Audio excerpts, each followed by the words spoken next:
What up, man? It's Podson Radio, dog. We back in the house for another very, very special episode, as always. It's episode 107. We 7 past 100. I told everybody 100 down and a lifetime to go. So we just really getting started, even for the people that's been rocking with us for the last 2 years. And we appreciate y'all because, you know, the day ones, man, that means everything. Because y'all was fucking with us when nobody was listening to our shit. Now our shit is lit. But anyways, like I said, it's Podson Radio. Before we get started, I want to give a big shout out to Famous Cuts Barbershop. You know, they showing a lot of love right now. Shine Moment and all that. Shout out to Out of Town Capo and the Out of Town Gang. Shout out I Repair Mobile. Shout out any business that's been showing us love from the get-go. But we got a very, very special episode. Might be it's shit lit right now in Arizona. Most famous dude right now. We got young Isaiah in the building. Y'all see him over there doing this thing. What's up? Thank you for having me. Man, thank you for sitting on. You know what I'm saying? This is a very special moment for us. And I seen the was it United Miracles podcast, amazing podcast. But I said we got to do something for the streets of Phoenix right now. So that's what we here to do. So obviously, my man is a Arizona native and things like that. So I want to know. First question is what it was like for you specifically being born and growing up in Phoenix. You know, growing up in Phoenix is hot. I grew up loving all of our Arizona teams. I spent a lot of my younger years back and forth in the hospital. Phoenix Children's Hospital and St. Joseph's. I love the vibe of Arizona.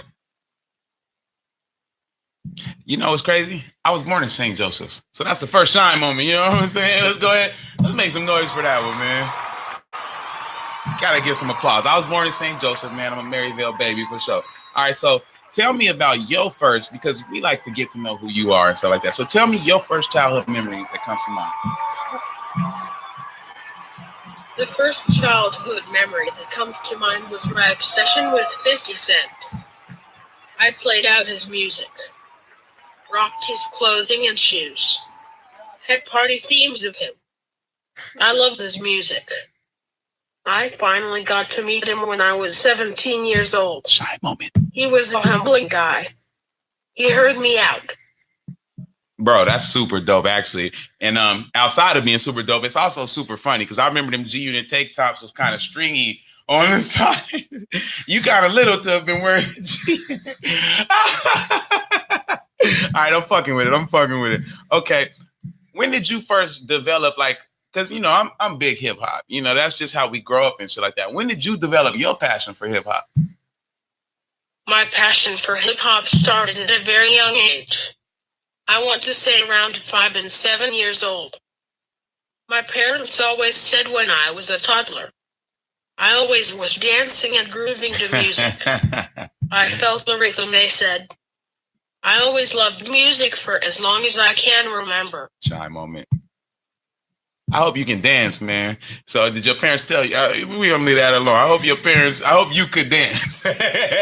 All right. And what are some of your favorite hip hop artists and things like that? It's so hard to list my favorite hip hop artist. I have so many. Drake is my all-time favorite. Okay. Drake is cool, man. But I ain't even gonna joke too much. Drake's music is the best for the most part.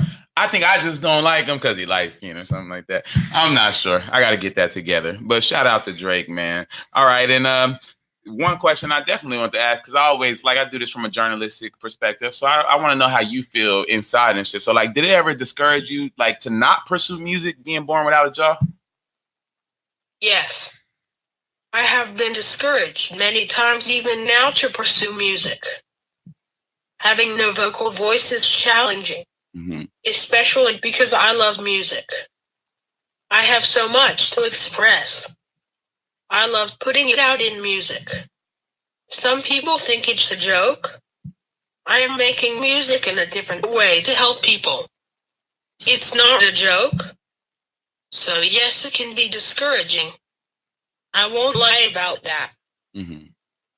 Nah, man, I appreciate that. And like I said, we just really want to know to get down to the bottom of it. But on the flip side, a lot of the times, and like they say, if they take one of your senses away, the other ones spike up. So do you feel like it enhances like your writing skills? I feel like writing and texting is my voice of expressing myself. When I'm in my feelings, I turn to writing or my notepad on my phone. Okay. All right. And I don't know if we have to edit this next question. Now, did you answer it? All right. So yeah, go ahead and discuss meeting Trap and working with the big Phoenix legend. Rest in peace, God rest his soul. I lost my pops last year, so I know how hard that can be, man. But how was that for you? Meeting Trap House was a friendship come true. It wasn't just music. It was a bond that happened instantly. We had so much in common. Shy moment. Fashion, shoe collecting, music, passion for the community. It was a match-made friendship. Yeah. Working with him didn't feel like work. Lots of jokes, so much laughter. He understood me. I would write. He would help me clean it up and take out what the most important things that stood out. He would send me beats back and forth until I felt it was the right one. Working with him was an amazing feeling. When I was sick laid up in the hospital, he would come chill with me. He understood that I live with medical issues. We had so much fun traveling, doing charity events. He really is a legend. I miss him so much. It's still real sensitive for me. Yes. Seems so unreal he is gone. Rest in heaven, big bro. Shy moment, bro. No, that's actually very major, man. So I'm glad you even got to make that connection, because at the end of the day, it's about, what they did while they was here. You know what I'm saying? So that's major shine moment, man. All right, so let's go. Keep it going. All right, so how did it feel when your story and musical skills started to make national headlines for you? It was crazy when my story and music went viral. Making national headlines was just mind-blowing. My messages through my music, with the help of Trap House and J Mello, had been heard loud and clear. The first single, Oxygen to Fly, I donated it to Children's Miracle Network hospitals. Shy moment. To help save lives. Trap House and myself were all about giving back. That's what we did. Yeah. Nah, man, that's a big shine moment. And to take a second for that, like, to be able to, because you got to still be talented. You know what I mean? There's a lot of people with, stories and things like that.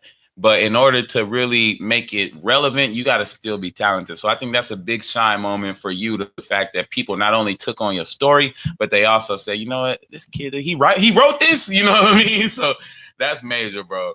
All right. So give us the favorite artist you've ever met. Apologize. It's so hard to pick a favorite artist I have met. I will say there's a few artists that gave me time to communicate with them. And that means more to me. 50 Cent, Post Malone, Snoop Doggy Dogg. I would love to meet Snoop Dogg too. I don't know about Snoop Doggy Dogg, but I'm trying to meet Snoop Dogg. All right. What about any favorite moments you've had? Favorite moment was my first performance of Trap House at the Avalon in Los Angeles. Also performing in Disney World. Sitting on a panel at South by Southwest. Big shine moment, man. Yeah, you done it pretty major. I ain't gonna hold you up. All right. Is there any artists that you would love to work with? Like, if I could work with this person. Currently at the moment. I put music on hold. I really can't think of any artist at the moment. Gotcha. Losing Trap House really hurt. Gotcha. Nah, I totally understand, man.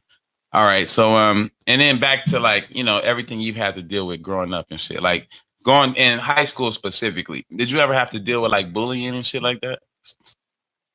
Sorry, we cuss on this show. I have dealt with bullying throughout all my school years. Something that's an everyday problem. I just ignore it all. Some people are just not happy with their self. Yo, that's a major shine moment. And that's actually the truth, bro. And I used to have so many different even insecurities about myself until I got kind of older. And I was like, you know what? They insecure. That's why, you know what I mean? Like, if anything, people worried about themselves first. So when they do display negativity, it's because they not solid in here. You know what I'm saying? So I appreciate that one. All right, now educational wise. So are you in college now? And if so, like, what are you studying for? If not, why not? I'm currently not in college. I wanted a break. I really want to find myself. Got you. Okay. And well, obviously you don't have to go to college, but just always stay getting educated. You know what I mean? Make sure to never slip up on learning something. But all right, so do you have to deal with social media bullies? Of course I have social media bullies. Way too many for one person. It amazes me how many have the time to sit there and bash pictures, make ugly comments. Waste of time. They should go do something productive. It's sad, we all are human. Big Sean moment, but you know what? And I'm expanding on that a little bit more. They definitely don't have nothing better to do. I'm telling you, if they did, they would be doing it, bro. Trust me. Like, that's 100% fact. Like, I promise you that. So yeah, don't ever feed into that. I just barely got to the point where I start getting people hating on me and stuff like that. I'm like, this is crazy. What I do to anybody? Like, I didn't think I mess with nobody, but don't ever let that discourage you, bro. I asked the question because I'm just curious because I know how people can be. You know what I mean? So, all right. And I probably know the answer to this because you said you got on hold. But are you working on any projects currently? I am currently working on a big project that I can't discuss at the moment. Gotcha. Nothing with music. I can say you will be hearing me. Okay, Big Simon. Well, shit, if you need Podson or anything, call a brother. All right. We'll say I'm the baby. They let us in. All right. So, have you ever lost a passion for music other than Trap House? Have you ever had that happen to you before? Yes, I have lost my passion for music. Temporary due to me grieving. Got you. Yeah, man. And I'm going to expand on that a little bit more, bro. Like, they stay with us. I'm a guy who's lost a lot of people close to me, people my own age, my pops, everything. You know what I mean? Just know that they always stay with you. Whenever you get down, discouraged, start feeling like, why this happened? I guarantee you're going to feel a piece of them in your heart. You know what I mean? And that's not no cliche stuff. It's real stuff. And I know because I felt it personally. So don't ever let that get you down. Man, we out this thing, man. It's Podson Radio. Y'all got to holla at Isaiah. Shout out young Isaiah Acosta for coming through. I really appreciate the interview, man. It's a blessing, man. So we'll get this right and I'll send it over to you. Y'all have a good one, man. It's Podson Radio.